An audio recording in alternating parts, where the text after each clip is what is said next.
May we have the next question from the gent side in the rear? This is Shekhar here. I'm so grateful to the IRF that we get this opportunity to ask you some questions. And for the first time, I've seen you, and I'm glad that I can ask you a simple question. I am a businessman, and one of my only hobby is studying religions. So one of them, obviously, being the Quran. So my question is fairly simple. I really liked what you spoke about Aisha. That was a very wonderful thing that you said. So my question is fairly simple. I'll make it very small. But I really hope that I have the opportunity to cross-question you after you answer me on your answer. Thank you. So we see in Muslim, book number 4, number 2127, wherein it says, a part of it that is, he stuck me, Aisha, on the chest, which caused me pain. Further down, if you look at Mishkat al-Masabi, volume 2, page number 690, repeated again in Muslim, book number 9, number 3506, a part of it, I'll just get to the point, wherein Umar is trying to say to the Prophet, or rather trying to make him laugh. He says, Messenger of God, I wish you had seen the daughter of Khadija, where she asked me for extra money, and I got up and slapped her on the neck.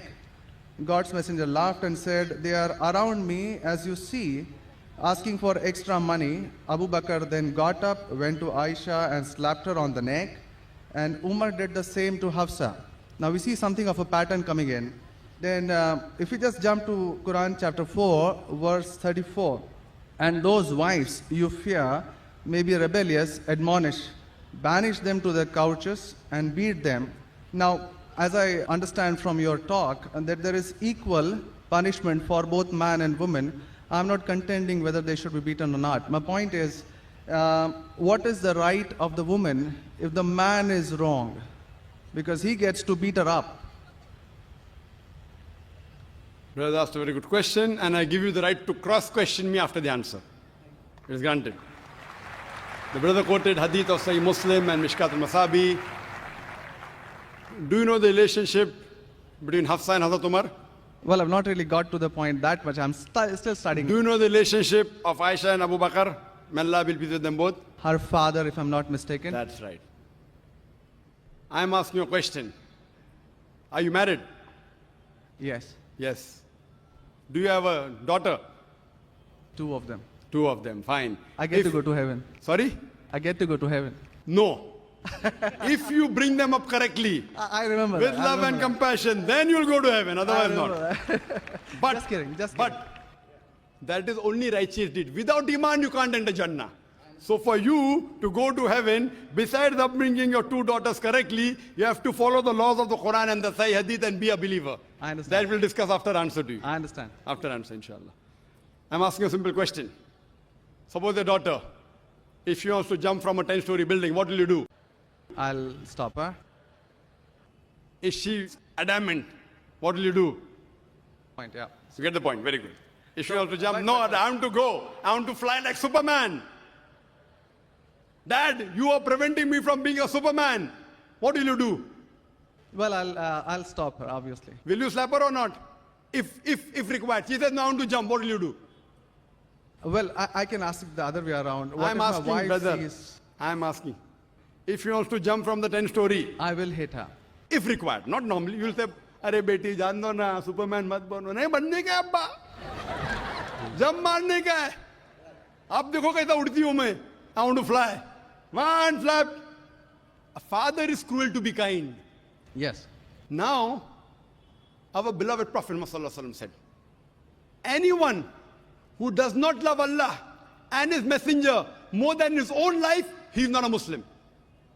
Anyone who does not love Allah and His Messenger more than his own life, he is not a Muslim.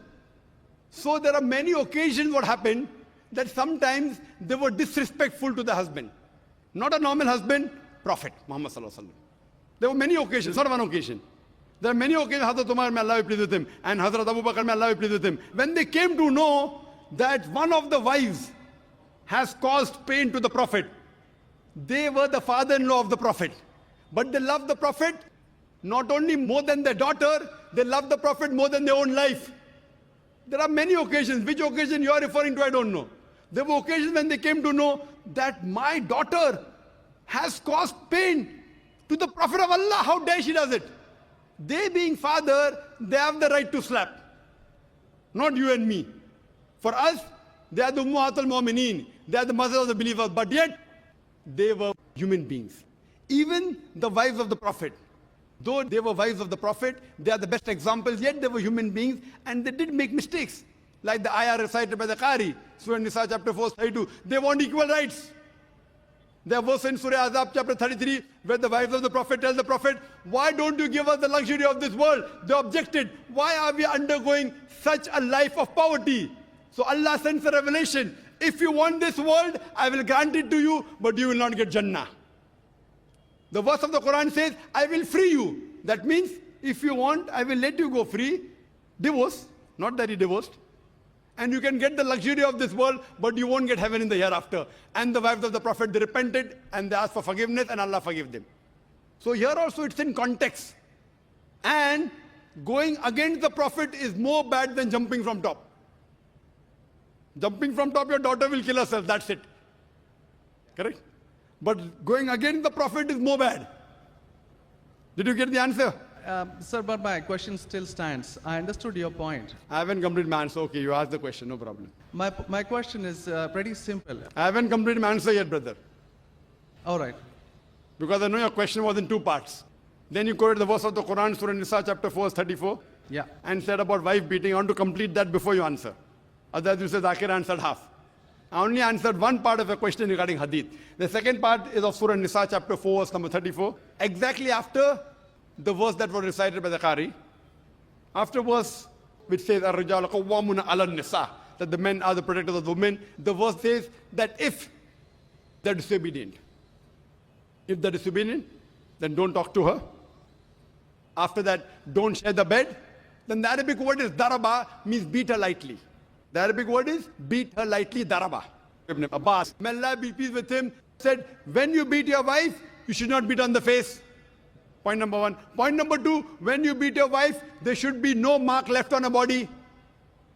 And he gave an example, beating with a miswak. Miswak is toothbrush. In modern way, I will say beating with a handkerchief. Handkerchief. Now, if you beat your wife with a handkerchief, it is symbolic. It is not wife bashing. Wife bashing is not allowed in Islam. Wife bashing means one shot on the face. Hit so hard so that the mark remains. She'll remember you for the next 1 week or 2 weeks. In Islam, wife bashing is prohibited. It is daraba, means beat her lightly. That means first you tell her she's wrong. You admonish her. Don't share the bed with her. Ultimatum. Last warning. Beat her lightly. Now, what I said, for any crime committed, the punishment is same. Punishment is same. Beating lightly is not a punishment, it is a warning. Can you do the opposite? Can the daughter hit the father? What if your daughter slaps you? Will you like it? No. Why? Equality. Let me complete my answer. You talk about equality. If your daughter slaps you, will you like it? No. No. There may be occasion when you get lunatic, when you become very old, and if you want to jump and then she slaps you, I will agree with her, correct? Though you said, no, I'm agreeing with you. I understand. I'm helping you. You understand, but you don't understand me. No, I do. I'm helping you. Okay. If you grow up and you become a lunatic, you become senile, you want to jump from the 10th story, your daughter says, Abba, mat karo, don't do, father. She may have to slap you. She's doing in good faith. Accept it. Right? Now here, where a husband is giving a warning to the wife, if the wife does the same, what will the retaliation be? Imagine, suppose there's a massive person, bodybuilder comes and acts macho with you. If a small man comes, maybe you'll hit him. A macho person, Arnold Schwarzenegger, comes and tells you something. Will you hit him? Will you hit him? No. Though you may have a lot of guts, but Arnold Schwarzenegger, no. Why? Similarly, since Allah says in the previous verse, man has been given more strength than the woman. So a physical warning, a symbolic warning, a man can give to a woman can't give to a man. A woman can't. There are other things. There are other things she can do. Such as? Such as, for example, if she has to cook food in the house, it's the duty of the husband to get market. She can refuse to cook. If you don't get market, I will not cook. She can object. Very well. She can object saying, I will not cook. It's an objection on her part.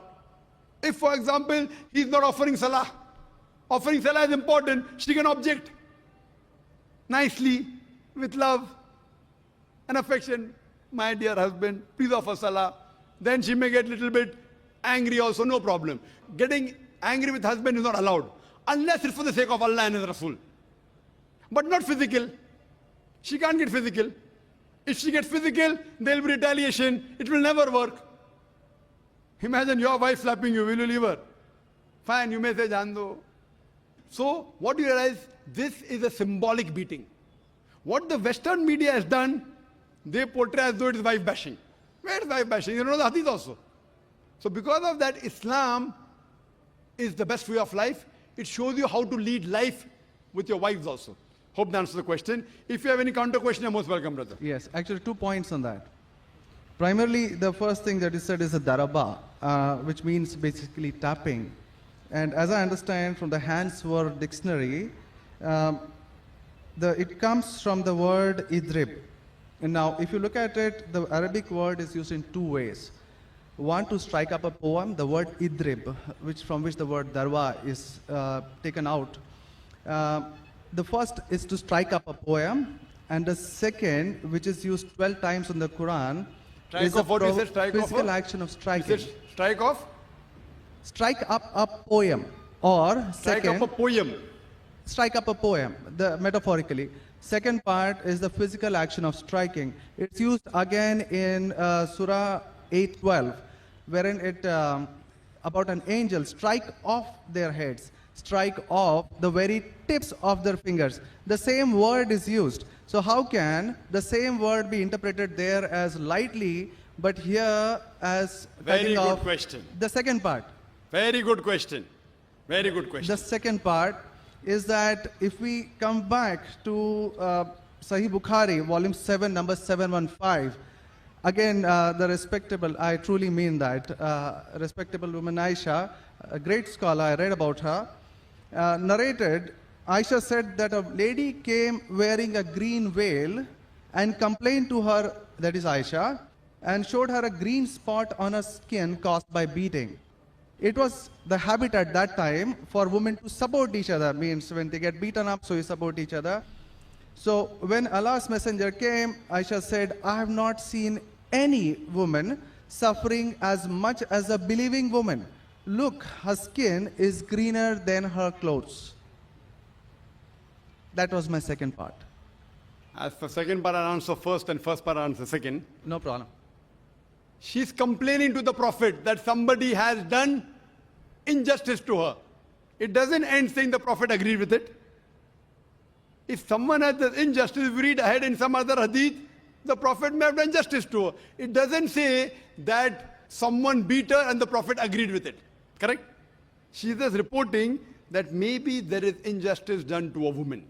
That's it. The moment she's complaining means she's disagreeing with it. She didn't say, Prophet, I heard a very good thing I saw, that the woman was beaten up. The moment she's complaining means the wife, Hazrat Aisha, may Allah be pleased with her, disapproved of it. So the lesson we get from this is, no one should beat the woman such a way that she becomes green. But sir, see, the exact statements he makes is that I have not seen any woman, that's Aisha herself, it's not my interpretation, I have not seen any woman suffering as much as the believing woman. So we see at the time of Muhammad that women were really in very, very bad shape, even though... You know there are hadiths saying, I have not seen a person, a believing person like Hazrat Bilal suffering. What was he suffering from? His master tortured him and said, don't say there's one God and I will leave you. Hazrat Bilal, may Allah be pleased with him, on the death stone, he's agreed to die. He will say, I will not denounce Allah. I will keep on saying, La ilaha illallah Muhammad Rasulullah. There is no God but Allah and Prophet Muhammad is a messenger. He's taking the pain. That means if I say Hazrat Bilal is a believer who is being tortured, that does not mean that what act that being done on Hazrat Bilal, may Allah be pleased with him, is right. It is wrong. But he's a believer who's taking the pain. In this context, we have to see the context and go to the Shara. You have to see Fath al-Bari. And what was the woman? What was she? Who tortured her? Was it the master? Was she a slave woman? You have to go to the Shara. I'm not a muhaddith. I'm telling you what the answer can be. You have to go to the Shara and find out. Why was she? Who hit her? Who beat her? Did the husband do? Was the husband a believer? There are 10,000 reasons. But Just because... excuse me, in Mishkat al-Masadi, Brother Shekhar, volume 2. Brother Shekhar, Yes. what I would like you to do, there are so many people waiting at all the mics. Precisely, concisely, I would like you to put your question in a few words and then close. Because you got such a big sheaf of papers, there are many people I see waiting with small slips just or one something. question. So we cannot allow this whole thing to go on. This is not a debate session. It's a question and answer session. I want you to put your question in the next 4 sentences. Let Dr. Zakir answer so that all the many ladies standing there here also get a chance. We have exactly 1 hour, 12 minutes left. We have occupied 20 minutes already. Brother, initially you asked 2 questions and answered. You said, I want a counter. What counter you gave? In the counter, you're asking 1 more question. I don't mind answering your 100 questions. But in this rule, 1 question at a time, go behind the queue, no problem. You ask 2 questions, give the answer. You send out a counter question. With the counter question, you're asking 1 more question. So, I'm very kind, I don't mind. I would love. After finishing, you can come in the cabin. And inshallah, I will answer all your questions. I want to ask you, after I answer your question, what will you do? Will you believe in the religion Hazrat Aisha believed? Yes or no? I yet have to answer your counter question. Well, it's not just this 1 point. There are many, many more. I'll answer inshallah all. How many are there? 10, 20, 50, 100? How many? Well, we can sit on that. How many approximately? Well, there are many more. I have not How really many? counted 10, 20, 100, 1,000, 10,000? How many do you have now in your mind? them. Well, I do have. How many? 10, 20, 30? How many? Yeah, probably quite a few. Maybe, Quite a few is how much? 5 or 10? Approximately. I don't know, maybe 100 questions. 100 questions you have? Brother, after this session is over, we sit together. Okay? Write down all the 100 questions. Inshallah. Inshallah. I will try and answer everyone. Okay? I request you, we'll spend the full night together. I don't mind, because you're a seeker of truth. And I'm also a seeker of truth, and my job is to try and clarify the truth. Not that I'm a scholar. I will try and answer all the 100 questions. But I doubt whether you'll be able to write 100 questions. I doubt. Coming to your main counter question, brother. That will be basic counter question. Counter question of yours is that daraba has got 2 meanings. One is strike off the head. You ask me then, how do you come to know which is correct? Correct? Exactly. In the counter question, don't ask 1 more question. That means you're breaking the rule. Sir, I'm just refuting what you said. Not refuting. See, you asked a counter question.